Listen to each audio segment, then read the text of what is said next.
De um lado, o som triunfante do século XIX, né?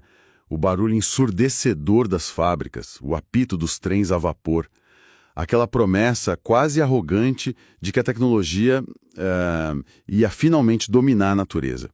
E do outro lado, o silêncio. O silêncio daquelas perguntas que nunca mudam, não importa quantos motores a gente invente. Quem somos nós? Por que a gente está aqui? E o que no fim das contas a gente está fazendo? O material que temos hoje nos joga exatamente nesse turbilhão. São trechos de uma obra filosófica de 1850 chamada Fatos do Espírito Humano.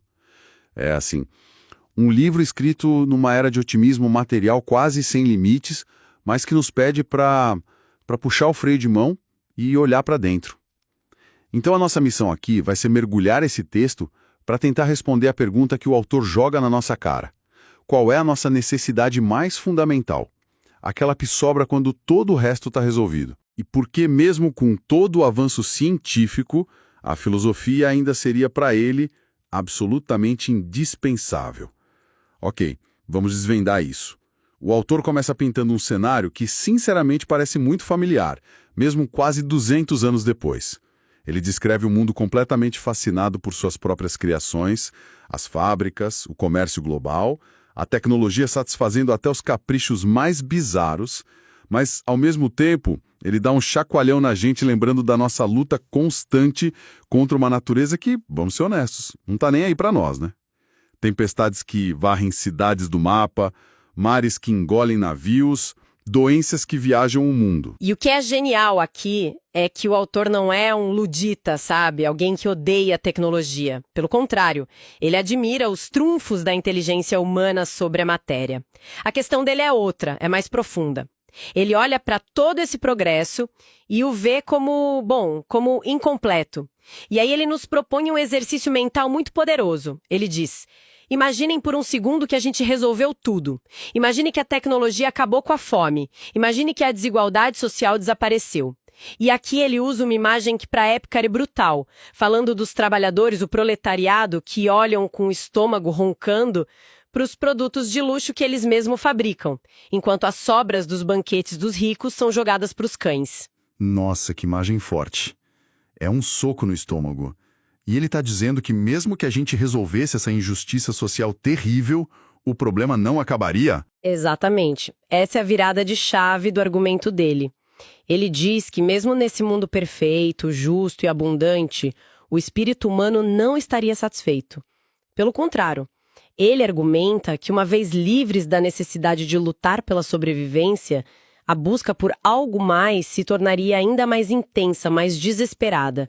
A gente ia olhar ao redor com a barriga cheia e um teto sobre a cabeça e a pergunta, ok, e agora? Ecoaria mais alto do que nunca. Isso me faz pensar, se nem um mundo perfeito, sem fome e sem injustiça nos satisfaria, o que diabos a gente está procurando então? O que falta nesse quebra-cabeça? Isso nos leva direto à pergunta central do autor, né? Precisamente. Ele nos pega pela mão e nos leva para o céu noturno. Ele pergunta, por que estudamos os astros? Pensa bem, qual é a utilidade prática imediata de medir a distância de uma estrela que está a milhões de anos-luz? Ou de calcular a órbita de um cometa que só vai voltar daqui a 2.000 anos? Você não vai usar essa informação para plantar batatas ou construir uma casa melhor? Não, claro que não. E a resposta que ele dá para isso é a frase que, para mim, é o coração de todo o texto, certo? A verdade por amor à verdade. É isso, esse é o motor, essa é a necessidade fundamental que sobrevive a todas as outras. Não é utilidade, não é conforto, não é poder. É o puro e simples desejo de conhecer. E o que é fascinante nisso é que ele está escrevendo em 1850. Mas parece que ele está falando sobre o Vale do Silício hoje. A gente vive numa cultura que otimiza tudo para utilidade, para o growth, para métrica. Tudo tem que ter um ROI, um retorno sobre investimento. E ele nos lembra que a motivação humana mais pura, a que nos levou a descobrir o fogo e a mapear o genoma, é simplesmente a curiosidade. É um insight que vai totalmente na contramão da nossa cultura atual. E ele não para por aí. Ele pega essa ideia da busca pela verdade e a usa como uma chave mestra para abrir todas as portas da experiência humana. É uma estrutura de pensamento muito elegante. Muito. Ele basicamente desenha um mapa. Ele diz: a percepção da verdade, quando a gente entende como as coisas funcionam, é o que nos torna inteligentes. Daí nascem todas as ciências. A capacidade de alcançar e expressar a verdade no mundo físico, na matéria, tipo na beleza de uma paisagem, na harmonia de uma música, isso desperta nossa sensibilidade. Daí surgem todas as artes. E, por fim, a capacidade de escolher e praticar a verdade como o bem e o justo é o que nos torna livres. E essa é a origem da moralidade, da sociedade, das leis e até da religião. Para então, ele está dizendo que tudo isso, ciência, arte, nossas leis, vem dessa mesma fonte, desse desejo fundamental de buscar a verdade em diferentes formas. Exatamente. Para ele, são apenas manifestações diferentes do mesmo impulso primordial. E ele vai ainda mais longe, o que pode soar um pouco estranho para nós hoje. Ele diz que a poesia é a síntese máxima de tudo isso. É a união da verdade, do bem e do belo em sua forma mais plena e poderosa. Poetas como os primeiros legisladores e filósofos. Essa é uma ideia bem radical para hoje em dia. A gente pensa em poesia como algo, sei lá, subjetivo, pessoal. E ele está colocando os poetas no centro da civilização. Totalmente. Porque na visão dele, a poesia, na sua origem, não era só entretenimento. Era a ferramenta original que a humanidade usou para dar sentido ao caos do mundo, para criar narrativas compartilhadas e para organizar a sociedade em torno de verdades e valores comuns. Antes da lei escrita, havia o épico. Antes do tratado filosófico, havia o mito. Ok, faz sentido. Então, se essa busca pela verdade é o nosso motor principal, qual é a ferramenta por excelência para essa busca? O autor aponta direto para a filosofia, mas ele já antecipa uma crítica que a gente ouve até hoje. Tá, mas por que a filosofia parece não avançar? Por que não vemos o mesmo tipo de progresso linear que vemos na física ou na biologia? E a resposta dele para isso é extremamente provocadora. Ele diz que o suposto atraso da filosofia não tem nada a ver com um método inferior ou com a falta de inteligência dos filósofos. A verdadeira causa, segundo ele, é que as verdades filosóficas são perigosas. Elas não são neutras como a fórmula da água. Elas desafiam interesses poderosos, instituições estabelecidas, crenças que geram lucro e, no fim do dia, a ordem social vigente. Ele não está sendo sutil aqui. Ele evoca as imagens mais fortes da repressão ao pensamento. A cicuta de Sócrates, a cruz de Cristo, as fogueiras da Inquisição, a filosofia, quando levada a sério, mexe com o poder. Isso é uma acusação bem séria. Ele está dizendo que a gente não tem um Platão 2.0 hoje porque as ideias dele seriam perigosas demais para, digamos, o mercado financeiro ou para as estruturas políticas atuais? É isso mesmo? É exatamente essa a provocação dele. E ele nos dá um exemplo. Ele usa o caso de Galileu, que todo mundo conhece a história de que ele foi perseguido pela igreja por dizer que a Terra girava em torno do Sol. Mas o autor aqui dá uma camada extra de interpretação.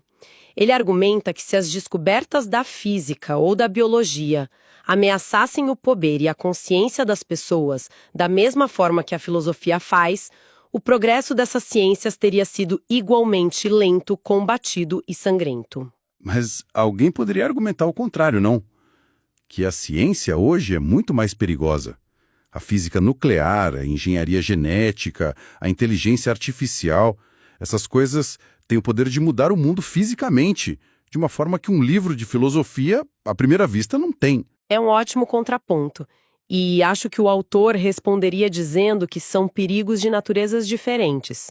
A ciência nos dá o poder de fazer coisas no mundo, para o bem ou para o mal. A filosofia nos dá o poder de questionar por que fazemos as coisas. Ela questiona a própria fundação sobre a qual o poder está construído. E isso pode ser muito mais ameaçador para quem está no topo. É a diferença entre inventar uma nova arma e perguntar se a guerra é justa. A segunda pergunta é muitas vezes a mais perigosa. Entendi. Então o problema com Galileu não era só a astronomia em si, mas o que significava que a Terra não era o centro de tudo. A ameaça era existencial, era sobre o lugar da humanidade no cosmos e, por consequência, sobre a autoridade de quem definia esse lugar. Perfeito, e isso nos leva a outra grande diferença: a natureza da investigação. Pensa assim, a ciência é como construir um arranha-céu. Cada descoberta é um novo andar, construído sobre a fundação sólida do andar anterior.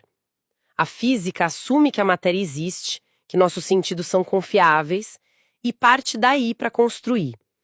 A filosofia, por outro lado, é o trabalho de inspecionar a fundação o tempo todo.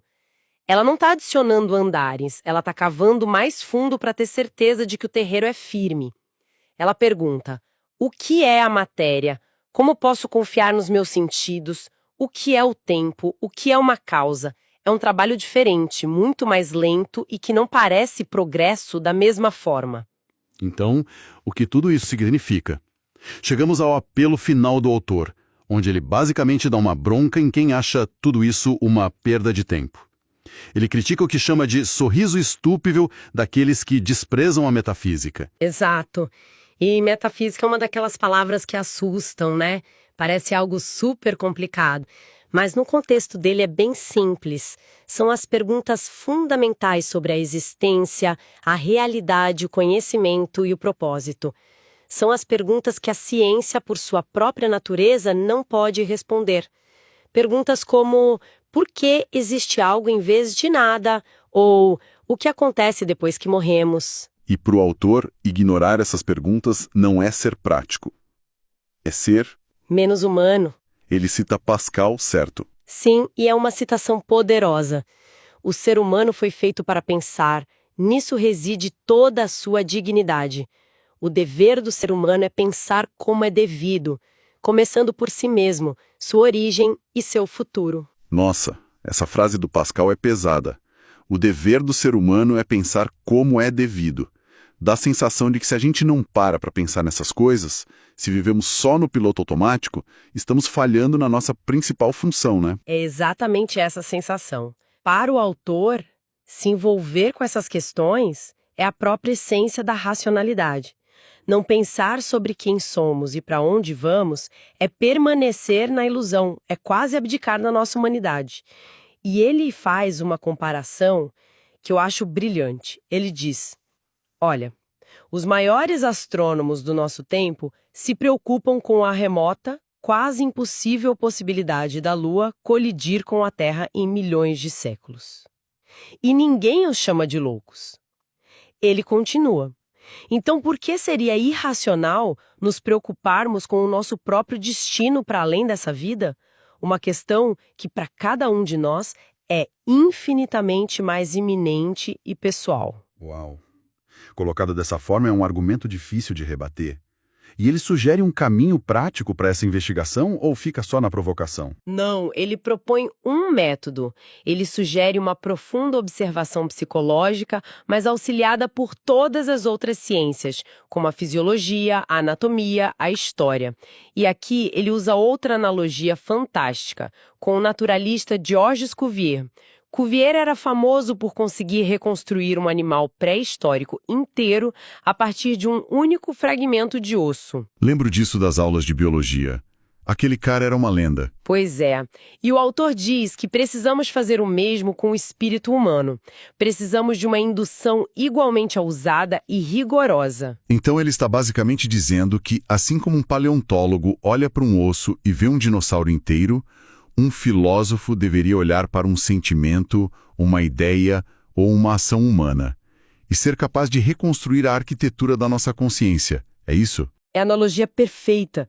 Não se trata de especulação vazia, mas de um trabalho rigoroso de observação e indução para entender a estrutura fundamental de quem somos. É um projeto de vida.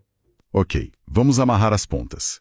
A gente começou essa conversa em meio ao barulho do progresso material do século XIX e descobrimos, através desse autor, uma necessidade humana que é mais profunda e mais barulhenta que qualquer fábrica. A busca pela verdade por si mesma. Vimos como essa busca é, para ele, a raiz de tudo, da ciência, da arte e da moral.